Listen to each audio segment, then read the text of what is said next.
Nah, ada beberapa hal yang saya ingin sampaikan supaya kita ini bisa menjadi satu tim. Yang pertama adalah membangun kepercayaan satu terhadap yang lain. Ya. Membangun kepercayaan. Nah, ini merupakan langkah awal ya kita membangun kepercayaan satu dengan yang lain, dan tidak ada yang kalau kita punya planning, kita bisa percaya, kita bisa ceritakan kepada istri kita atau suami kita karena kita percaya. Ya, kemudian suami atau istri juga punya respon yang memadai, membangun kepercayaan satu dengan yang lain. Tidak ada curiga, tidak ada dendam. Ketika suami berbicara, ketika istri berbicara, suami mendengarkan dengan baik. Ya, jadi supaya satu dengan yang lain itu ada kepercayaan. Aku percaya, oke, kalau begitu ayah yang melakukannya. Aku percaya, aku mendukung. Oke, kalau yang ini berarti ibu yang melakukannya. Aku percaya. Nah, satu dengan yang lain itu harus saling percaya, jangan curiga. Yang lalu-lalu sudahlah, pada bisa Pak, yang kemarin itu begini. Nah, kalau begitulah, kapan kita bisa mulai? Mungkin memang tidak bisa instan, perlu waktu, tapi kalau tidak dimulai, ya sudahlah. Kalau nggak dimulai, tidak akan bisa. Mungkin ketika kita membangun kepercayaan, hasilnya pada waktu kita mulai ya, hasilnya belum seperti yang kita harapkan, ya sudah. Ya, tidak selalu hasilnya seperti yang kita harapkan. Planningnya, suami mau merintis pekerjaan, wah ini ya, untungnya akan besar. Kenyataannya tidak sebesar pada waktu di awal. Ya, lalu jangan dihajar. Ya, saya sudah bilang tidak bisa. Sekali kita membuat keputusan bersama, apapun akibatnya, kita harus tanggung bersama.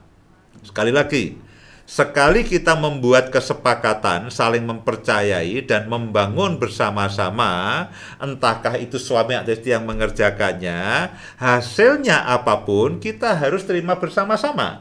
Jangan saling menyalahkan dan jangan saling mencurigai. Kalau seperti itu akan tidak terbangun, itu saling percaya itu tidak terbangun. Ya, ketika ada sesuatu lalu saling menyalahkan. Jadi yang pertama penyerang harus percaya kepada back. Back harus percaya kepada penyerang juga harus percaya kepada kiper. Ya, tidak usah lalu ikut-ikutan pegang bolanya, malah handsball, malah kacau semuanya. Kita harus pasrah, kita harus percaya. Kita harus mendukung apapun kalau memang sudah disepakati bersama. Nah, itu harus kita aman. Kita percaya, kita merasa aman, dan kita memberikan dukungannya. Ketika kita menceritakan ide-ide kita atau pikiran kita kepada pasangan kita, lalu memang sudah disepakati bersama, ya sudah, itu dijalankan. Ya, itu dijalankan. Yang kedua, kita harus menetapkan satu tujuan. Akan seperti apa nih? Nah, kita harus punya waktu mengeluarkan ide masing-masing, mengeluarkan pendapat masing-masing.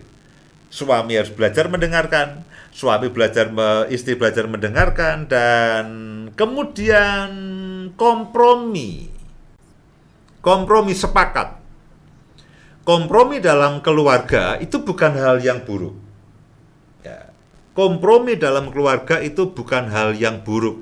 Satu tujuan itu bukan berarti begini, ya tujuan saya Pak, istri harus nurut, enggak bisa, suami harus nurut.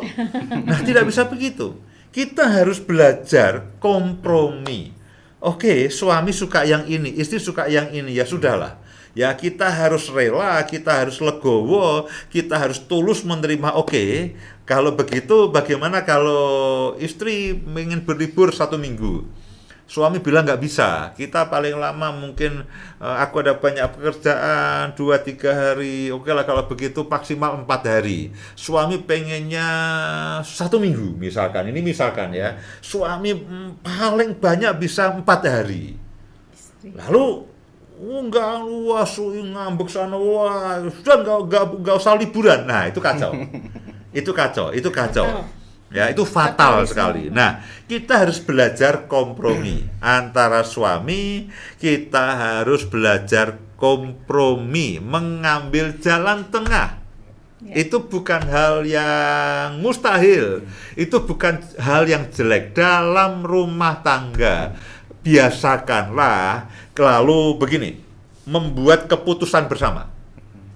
Lebih banyak membuat keputusan bersama daripada membuat keputusan sendiri. Meskipun Pak, tapi nanti kalau saya ngomong sama istri saya, dia nggak setuju. Lebih baik saya tidak ngomong-ngomong. Ribut. Nah, ya, tapi itu karena lalu tidak belajar kompromi. Memang dalam hal rumah tangga itu kita harus ada yang kita kurangi, ada yang harus ditambah. Tidak bisa. Kalau nggak mau Pak, saya maunya begini. Nah, itu namanya menang-menangan sendiri. Nah, dalam kehidupan rumah tangga, untuk membangun kebersamaan menjadi satu tim, itu kompromi, lalu mencapai satu tujuan, untuk satu tujuan tertentu yang disepakati bersama. Yang disepakati bersama, itu harus diupayakan. Kemudian yang ketiga, komunikasi. Ya, mengkomunikasikan. Ya, kita belajar memahami satu dengan yang lainnya. Kita membicarakan ide kita, pendapat kita, bahkan ketakutan, kekhawatiran kita satu dengan yang lain. Komunikasi ini merupakan kunci, karena komunikasi kita lakukan sejak mulai bangun tidur sampai tidur. Bahkan kadang-kadang tidur pun sambil mengigau. Sambil mengigau, ya. Jadi kita harus belajar komunikasi. Nah, hal yang pokok dalam komunikasi itu mendengarkan untuk memahami. Mendengarkan untuk memahami. Biarkan pasangan kita bicara sampai selesai, dengarkan dengan baik, dengarkan penuh dengan empati, jangan dengarkan sambil mainan game atau WA dengan orang lain sedangkan istri sedang bicara.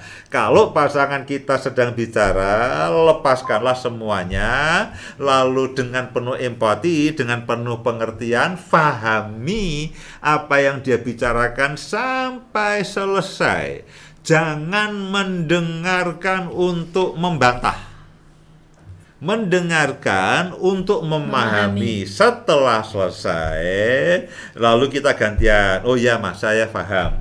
Ya, bolehkah saya menyampaikan usulan saya? Nah, gantian. Oke, silakan Pak. Lalu ayah bicara panjang lebar. Ya, andai kata tidak sesuai, jangan dipotong. Ya, jangan biasakan memotong pembicaraan pasangan kita. Ya, karena begitu dipotong, pasti yang dipotong tidak mau. Gantian lalu ngomong potong, ya akhirnya potong-potongan. Ketika potong-potongan lalu teriak-teriak, aduh itu nggak bisa, ya. Komunikasi itu akan menolong untuk kita menjadi satu tim. Jadi mendengar untuk memahami. Mendengar untuk memahami, bukan untuk membantah. Mendengar dengan penuh perhatian, jangan sambil melakukan yang lainnya, apalagi untuk hal yang serius. Taruh HP saudara, ya, ada orang penting sedang bicara, yaitu suami atau istri saudara, ya. Kemudian jadi mendengar untuk memahami, kemudian fokusnya, kemudian ya setelah selesai baru lalu menyampaikan usulan yang lainnya. Kemudian yang berikutnya, yang keberapa nih? Yang keempat, pembagian tugas. Pembagian tugas, ya. Kemudian masing-masing itu punya tanggung jawab berdasarkan kepribadian dan keterampilan masing-masing. Tidak harus sama rata, ya. Oh, saya mau bepergian ke Jakarta, kita bagi tugas ya, kamu nyetir separuh, aku nyetir separuh. Sedangkan istri saya tidak bisa nyetir, repot kan. Nah, pembagian tugas ini bukan berarti begini, lalu harus setiap kali pekerjaan, oke, aku masak sayurnya, kamu masak ikannya. Tidak harus begitu. Ya, pembagian tugas itu artinya masing-masing melakukan sesuai dengan keterampilan. ya, sesuai dengan yang disukai, sesuai dengan kepribadian masing-masing, ya. Istri tidak pandai bicara, suami pandai bicara. Mungkin kalau negosiasi sesuatu, ya ayah yang bicara. Masing-masing kan punya kepribadian, masing-masing punya keterampilan, masing-masing punya kesukaan. Ya, masing-masing punya kesukaan. Nah, kalau kita berperan, kita berkontribusi, kita mengambil peran sesuai dengan katakanlah itu yang dia sukai, sesuai dengan kepribadian, sesuai dengan keterampilan. Nah, itu akan menolong. Akan menolong. Jangan paksa suami atau istri untuk mengerjakan sesuatu yang dia tidak sukai.